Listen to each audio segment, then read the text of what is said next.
Acuplus Interior and Electronics. K Premkumar MLA. നടപ്പാക്കുന്ന സമഗ്ര കാർഷിക വികസന പദ്ധതിയായ നാട്ടുപച്ച കാർഷിക മഹോത്സവം മന്ത്രി പി പ്രസാദ് ഉദ്ഘാടനം ചെയ്തു.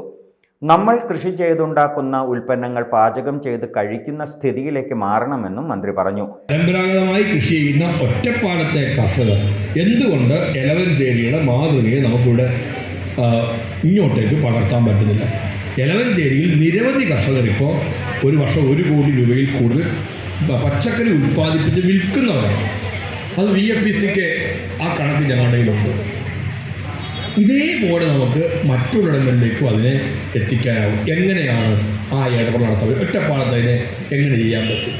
ആധുനിക കൃഷി രീതികൾ എങ്ങനെ നമുക്ക്? ഞങ്ങൾ രാവിലെ ഞാനും മമ്മിക്കുട്ടിയേട്ടനും എല്ലാം കൂടി കെ പ്രേംകുമാർ എം.എൽ.എ. അധ്യക്ഷനായി.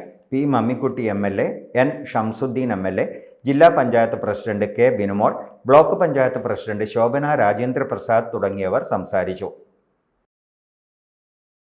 Time kids pre school, Mannannur road, Vaniyamkulam. .view news. കാഴ്ചകളാണ് ലോകം, കണ്ടു തുടങ്ങുക.